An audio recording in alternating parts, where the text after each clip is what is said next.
Hello, friends. It's been a while, but I've returned with more tales of terror. With that being said, please like, comment, and subscribe. Links to the author and the original story down below. With that being said, I am Crafty the Teller, and please enjoy today's video. I'd never been much for excitement. I'm the sort who likes to get invited out, but always volunteers to be the designated driver. Relieved because it means I get to stay sober and serious. No one expects a designated driver to go dancing on tables or telling wild stories. I can be shy, reserved, plain Jane. I keep my nose in books and out of everyone else's business. That's why it surprised everyone, especially me, when I agreed to join Miki and Shania in urban exploring that day. Miki is my cousin and Shania is her best friend. I guess I agreed to go because I was feeling a bit stung over the fact that my crush, Yasmin, who is gorgeous and has a voice that could call angels, commented to friends that I am a bit boring, and so I guess I just wanted not to be boring, to have, for once, a story worth telling over a drink. But when we got to the house, I felt uneasy. The whole neighborhood was sad, really. A story of American prosperity turned to poverty and abandonment. Entire streets with only one or two houses still occupied. The rest withering away with boarded-up windows and overgrown lots. Miki picked out the house at random, saying it looked creepy. I don't know if it was any creepier than any other sad building in the cul-de-sac. The house had yellow siding stained by weather and time, curtains hanging in the cracked upstairs windows, a short flight of stairs leading to the front door. The lower windows were all boarded, and the door, of course, locked. But while I was ready to give up almost immediately, Shania's eyes sparkled at the challenge. She circled around to the back of the house, and a triumphant yell brought Miki and me following. The back door, though boarded, had been broken into at some point over the years and swung open easily. Are we sure it's safe? I wondered. Shania just grinned. You're gonna stay out here if it's not, she asked, and plunged into the darkness. And that's how it was inside. Dark. Shania and Miki flicked on headlamps and flashlights. I only had my phone light, so Shania pulled a spare flashlight out of her backpack for me. Girl, it's just an empty house with old stuff. She squeezed my arm in encouragement. Nothing to be scared of, unless you believe in ghosts. And she winked and laughed, a bold peal of laughter that lifted my spirits and made me jealous all at the same time. I didn't know how a person could laugh in the face of fear like that. I didn't really believe in ghosts. I didn't believe, but I was still scared of them. Was that pathetic? I smiled weakly and thanked her for the flashlight. Miki told me to quit being a pussy and squeezed in past me, and all three of us entered the living room and looked around. It looked exactly like every old person's living room. The carpeted floor was dark beige and stained with coffee. Here and there, a plush armchair sat facing an ancient television, the kind that looks like a boxy cube, not a modern flat screen. I almost expected to see an antenna sitting at the top of the old thing. Bookshelves and hutches held books, knickknacks, cups, and glasses, and many years' worth of dust. Little ceramic figurines of children and pigs with wings, and big-eyed frogs and all sorts of odds and ends looked at us. It was cluttered. A lot of it was broken, the wallpaper peeling and mold streaking down the walls. Just a forgotten, lonely old house. Dang! Shania picked up a figurine from one of the shelves. Look at this stuff. Super vintage. But there's like collectibles and shit we could take. You want to bring some back? Suggested Miki. I wondered aloud if that counted as stealing. Both girls looked at me and I shut my mouth. Shania looked around, gesturing with her flashlight, and said, "Stealing From who? She had a point. I couldn't really argue. Still, I don't know. It just feels kind of disrespectful, I mumbled. More disrespectful than leaving here to rot? Shania tucked a glass-eyed frog into her pocket. At least, if we take some, someone's going to get use out of them. Miki took out a bag and began filling it with some bowls and candle holders she thought might be crystal. I was pretty sure they were just glass, though.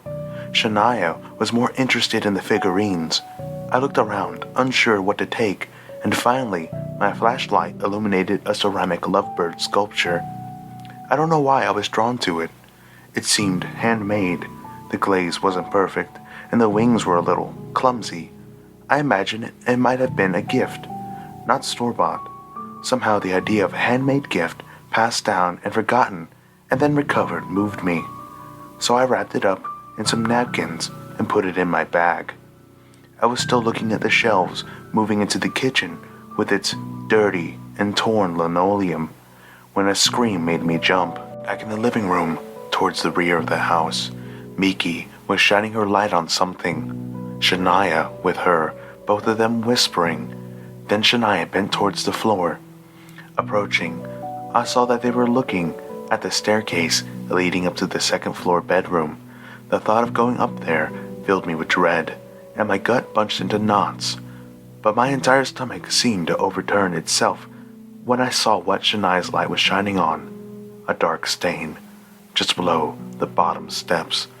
A person-shaped stain. There was a head. There were 2 arms.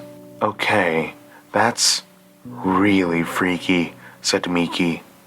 Shania kneeling, grim-faced and tracing the flashlight along the outline. You know, what happens sometimes with old folks. They die, and no one finds them for a while. The body just lies there, decomposing. This is probably where she died. She, I echoed. Or he, but all these figurines and stuff make me think Grandma, not Gramps. Bet if we go upstairs, we'll find floral dresses hanging in the closets. I'm not going upstairs, I announced. Me either, declared Miki. Shania wanted to go, carefully avoiding stepping on the body stain. She ascended the stairs. From up there, she called out to us things she found. Bathroom is a mess. Yuck. Yup, lots of floral print. Stuff like that. Finally, she returned, a dusty frame in hand, and offered it to Miki. It was a photograph of an elderly woman and a woman and a boy. Bet that's the old woman who lived here. And her family. I wonder why they didn't check on her when she fell down the stairs, said Miki. Who knows? Maybe they're dead too. Maybe they live out of state. Shania shrugged. Look, the neighborhood. Been emptied out a long time ago. Chances are, wherever her family lives, it's not close by. Come on, let's get out of here. Thought I heard something up there. Heard something? The hairs on my neck prickled. Like what? Like her ghost, gonna yell at us for stealing, said Miki, and laughed. Then she and Shania raced to see who could get out first, pushing me aside. I cried out, nearly falling on the stain. Oh God, I almost touched it. Guys, wait, I yelled, running after them. Halfway out of the room, I'd swear I heard a sound, a voice calling to me, and I screamed, heart hammering, my voice ripping from my lungs in a shriek of utter terror as I rushed after the others and out to the car. They wouldn't stop teasing me the whole drive back. Your scream could have woke up the dead, Shania exclaimed. Seriously, I thought something got you, put in Miki. I didn't tell them how I thought I heard an old woman's voice. They just laughed at me harder. Miki dropped me off back home, and Shania told me she hoped I had fun and wasn't scared too much. I smiled weakly and waved goodbye, and retreated up to my bedroom in my parents' house. I'm saving for enough to move out, but for now, I pay a small amount of rent while I work at my uncle's shop, running the register. I felt ready to cocoon myself for a good week. This would make a good story to tell when I joined everyone for drinks. But it'd be a while before I'd be up for that. I put the ceramic bird on my windowsill, trying to decide if they were cute or just creepy. A shower took off the last of the grime and the chills, and by dinner time, I was feeling excited enough to share what I had done with my friends. I snapped a pic of the birds and texted to the group chat with Yasmin and the others, explaining that I had found the birds in an abandoned house and even seen a body stain where the old woman who had owned them died. Lots of exclamations and emojis from everyone in response. Yasmin texted, "Whoa, damn girl, you gotta invite me next time." I hadn't been planning a next time. The thought of exploring more terrifying places made my pulse escalate, and not in a good, fluttery way. But if it impressed Yasmin, if it made me more interesting and less boring. Anyway, I took my phone away and went to bed feeling for once like someone who had stories to tell, not the dull girl who looked after the shop and was so forgettably plain the only name she could possibly have was Jane.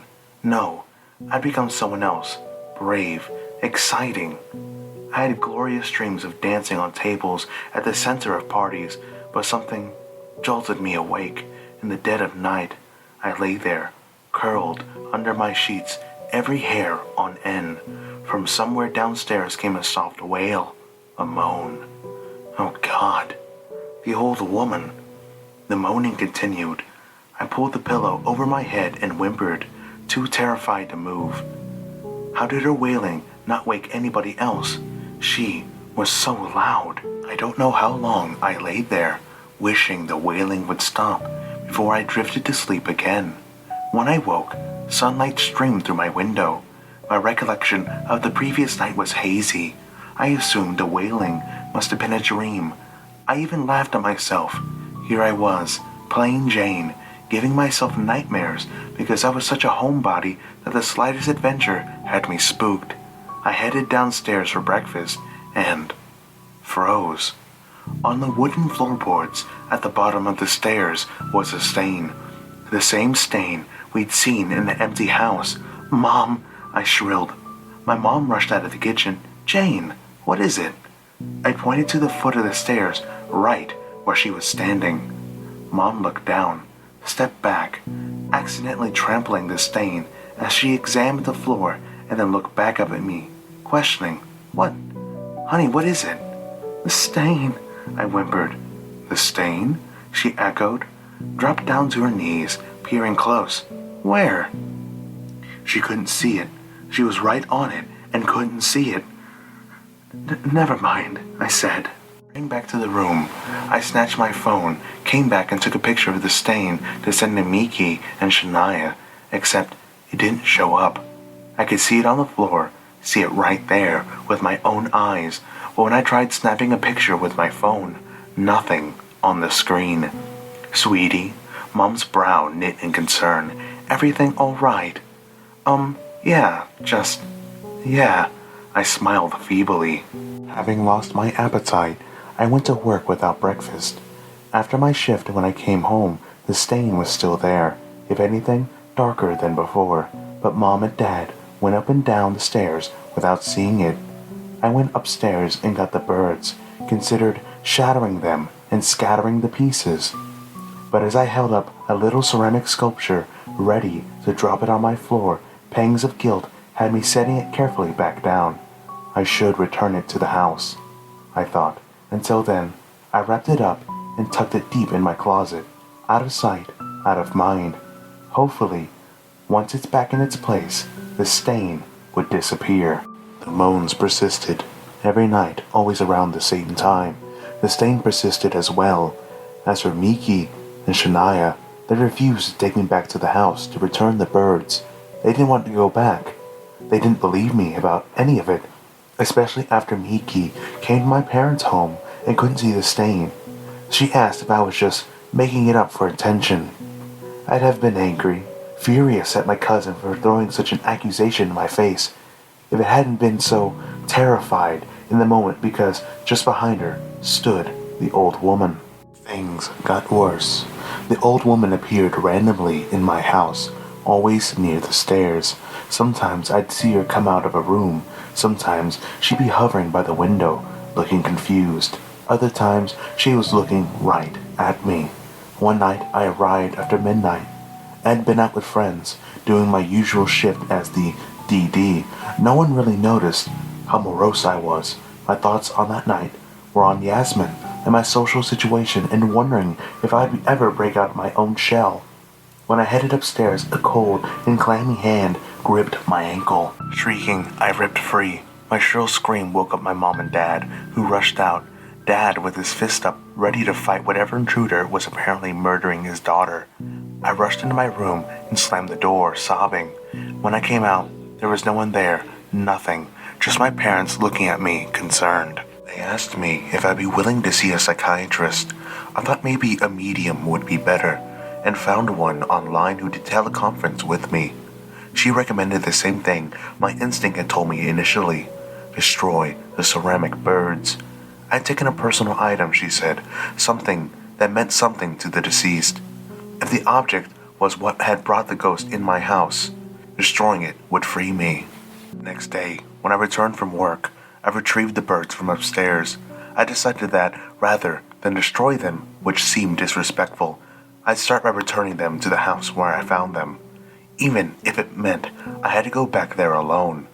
But I just left my room, barely reached the bottom of the steps when cold fingers clasped my ankle. I shrieked, jerking free and rushing for the door, the ghost trying to grab me.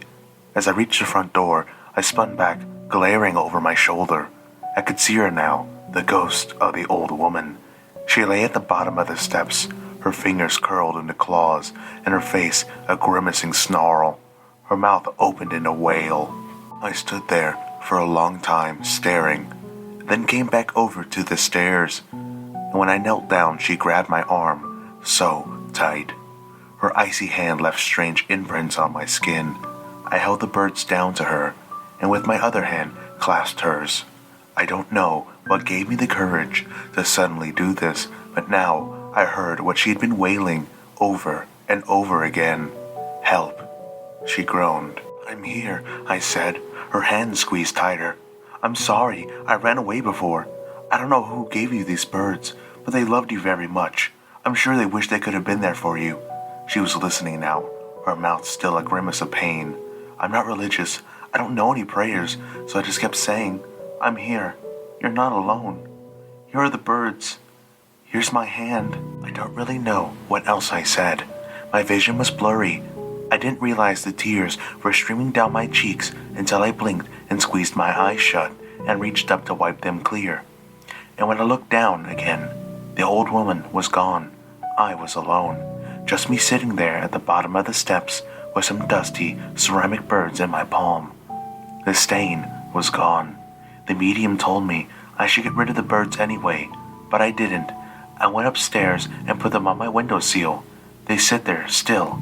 I'm keeping them for someone who shouldn't have been forgotten. Well, friends, that's the end of today's video.